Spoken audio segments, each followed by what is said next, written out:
Samsung A07 और A06 में से कौन से डिवाइस आपको लेनी चाहिए। अस्सलामुअलैकुम everyone, this is Mohammad Waqas from Tech Craze and welcome to another comparison video. एक साइड पर है मेरे पास सैमसंग की newly launch device Samsung A07 और इसी का प्रीवियस ईयर मॉडल हमारे पास है सैमसंग A06। इन दोनों फोन्स को डिटेल में कंपेयर करेंगे। अगर आप ऑलरेडी A06 को यूज कर रहे हैं तो आप ये डिसीजन लेने के काबिल हो जाएंगे क्या आपको अपग्रेड करना चाहिए A07 पर या फिर नहीं। तो जनरली आप सैमसंग का कोई फोन परचेज करने का सोच रहे हैं और आपका बजट कम है और A07 में इंटरेस्टेड है, तब भी आपको पता चल जाएगा कि आपको ये डिवाइस लेनी चाहिए या फिर नहीं। इन दोनों फोन्स को कैमरा के लिहाज से कंपेयर करेंगे, गेमिंग परफॉर्मेंस देखेंगे, इसके अंदर कौन सी चीज ज्यादा बेहतर है और ओवरऑल डिटेल्ड कंपैरिजन इस वीडियो के अंदर इन दोनों फोन्स का हम करने वाले हैं। आपकी तरफ से भाई मुझे सपोर्ट चाहिए होगी, लाजमी से चैनल को सब्सक्राइब कीजिएगा, लाइक लाजमी करना वीडियो को और कमेंट में लाजमी बताना आपको ये कंपैरिजन एक्चुअल में कैसा लगा, यूजफुल लगा या फिर नहीं। सबसे पहले प्राइसेस से बात शुरू करते हैं। सैमसंग A07 मुझे मिला है 26,000 रुपए का, 4GB रैम 64GB वाला वेरिएंट और A06 की करंट प्राइस है इसी वेरिएंट के साथ तकरीबन 21,000 रुपए। तो 5,000 रुपए का यहाँ प्राइस के अंदर डिफरेंस है इन दोनों फोन्स के अंदर। और भाई 128GB वाले वेरिएंट की प्राइसेस भी आप यहाँ पर देख सकते हैं। वैसे 3 वेरिएंट्स इन दोनों फोन्स के अंदर मिल जाते हैं। अभी भाई डिजाइन एंड बिल्ड के लिहाज से दोनों डिवाइसेस काफी हद तक सिमिलर हैं। यहाँ पर आप देख सकते हैं दोनों के अंदर हमें फ्लैट डिजाइन मिल जाता है, दोनों के अंदर हमें प्लास्टिक बिल्ड मिल जाती है। डिफरेंसेस की बात करें ना तो यहाँ पर भाई A07 के अंदर हमें ये कैमरा मॉड्यूल मिल जाता है प्रॉपरली, जबकि A06 के अंदर हमें पहले काफी फ्री रोम करते हुए कैमरास यहाँ पर मिल रहे थे। यहाँ A07 के अंदर 7.6 mm की थिकनेस मिलती है, जबकि A06 के अंदर 8 mm की थिकनेस है। और जब आप इन दोनों फोन्स को साइड बाय साइड होल्ड करेंगे ना तो बिल्कुल साइड्स के ऊपर आपको यहाँ पर एक्चुअली नोटिसेबल डिफरेंस मिलेगा थिकनेस के अंदर और थोड़ा पतला ये फोन फील होता है। और इवन वेट के अंदर भी हमें हल्का सा डिफरेंस मिलता है तकरीबन 4-5 ग्राम का, लेकिन ये कोई भाई मेजर डिफरेंस नहीं है। मेजर डिफरेंस आता है यहाँ पर इस फोन के ड्यूरेबिलिटी के अंदर। A07 के अंदर हमें IP रेटिंग मिल रही है डेडिकेटेड IP54 की डस्ट एंड वाटर रेजिस्टेंस है। प्रेशर वाटर जेट्स को ये फोन हैंडल कर लेगा और उसके साथ साथ पानी हल्का फुल्का इस पर लग जाता है तो आपको भाई सिक्योरिटी रहेगी। और A06 के अंदर हमें कोई भी डेडिकेटेड यहाँ पर IP रेटिंग नहीं मिलती। दोनों फोन्स के अंदर हमें 3 कलर ऑप्शंस मिलते हैं। A07 के अंदर एक ग्रे कलर है, एक वॉयलेट लाइट कलर है जो इस टाइम मेरे पास है और तीसरा एक ग्रीन कलर भी मिल जाता है, जबकि A06 के अंदर हमें व्हाइट कलर मिलता है, गोल्ड कलर मिलता है और एक ब्लू कलर का ऑप्शन भी मिल जाता है।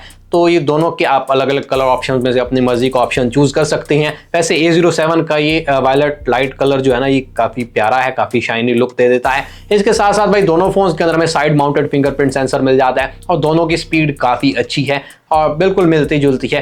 किसी को मैं ज़्यादा तेज़ नहीं कहूँगा, यहाँ पर आप देख सकते हैं दोनों की स्पीड काफ़ी अच्छी मिल रही है और काफ़ी एक्यूरेट है दोनों के अंदर ये फिंगरप्रिंट सेंसर। दोनों ही फोन्स के अंदर 6.7 इंचेस का डिस्प्ले लगाया गया है। डिस्प्ले काफ़ी हद तक दोनों में सेम है।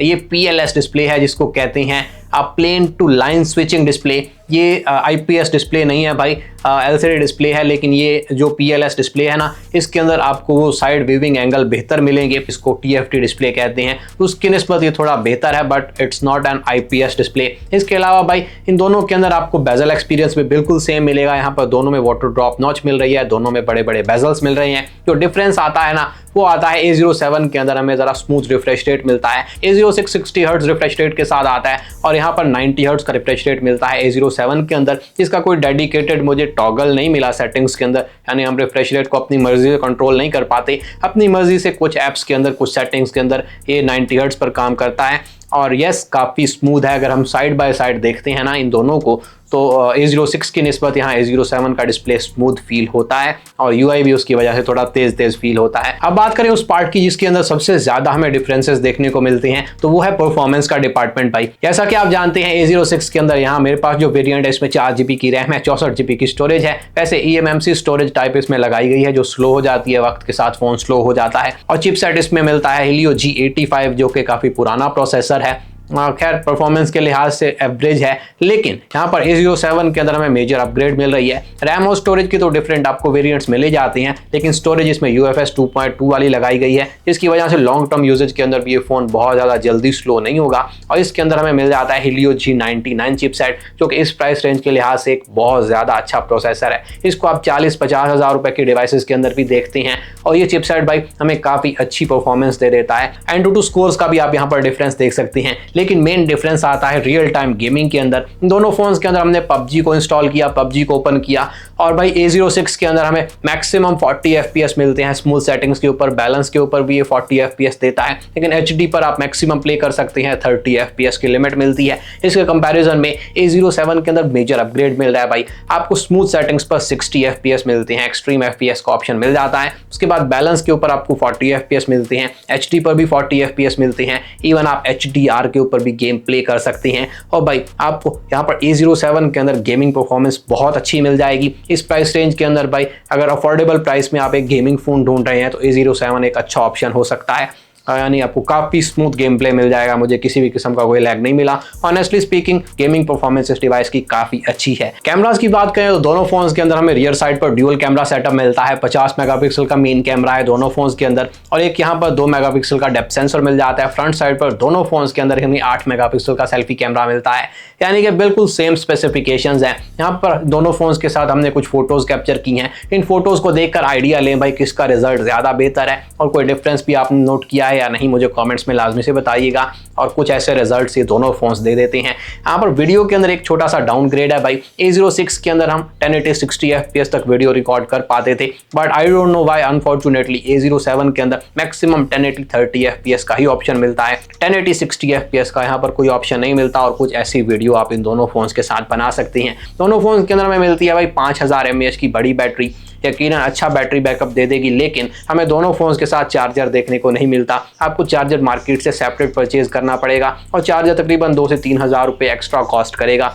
और ये 2-3 हज़ार रुपये आपने इसकी प्राइस, इसकी वैल्यू के ऊपर एक्स्ट्रा से ऐड करने हैं अपनी पॉकेट में से। जैसे मेरे अकॉर्डिंग अगर आपके पास घर में कोई इन्फिनिक्स टेक्नो का 33 वाट वाला या इससे ऊपर वाला चार्जर है तो आप उसको भी यूज़ करके इन दोनों फोन्स को चार्ज कर पाएंगे इजीली। तो ये आप पर है, अगर चार्जर नहीं है तो डेफिनेटली आपको मार्केट से 2-3 हज़ार रुपये का लेना पड़ेगा। ओके जी, तो ये था कंपैरिजन और मैं उम्मीद करता हूँ आपके मैक्सिमम डाउट्स इसी वीडियो के अंदर क्लियर हो गए होंगे। फिर भी आपका कोई क्वेश्चन है तो आप कमेंट्स में पूछ सकते हैं। और भाई अगर बात करें ना वर्डिक्ट की या डिसीजन की, तो डेफिनेटली भाई मेरे अकॉर्डिंग आपको 5000 रुपये एक्स्ट्रा A07 के ऊपर ही स्पेंड करने चाहिए। ये बिल्कुल वर्थ करता है, एक अच्छी डिवाइस है, बेस्ट वैल्यू फॉर मनी आपको ये फ़ोन दे देगा। और ख़ास तौर पर वो लोग जो सैमसंग की फैमिली को ज्वाइन करना चाहते हैं, सैमसंग की फैमिली में ही रहना चाहते हैं, अगर ऑलरेडी A06 को ऑन करते हैं और अपग्रेड करते हैं A07 के ऊपर, तो डेफिनेटली भाई ये काफ़ी अच्छी वर्थ बाइंग डिवाइस है और आपको इसी की तरफ ही जाना चाहिए। वीडियो अच्छी लगी तो चैनल को सब्सक्राइब लाजमी से कर लीजिएगा। ओपिनियन ऑनेस्ट लगा तो लाइक कीजिएगा, कमेंट्स में अपना ओपिनियन भी छोड़ सकते हैं आप। बहुत बहुत शुक्रिया आपके वक्त का, जज़ाकल्लाह।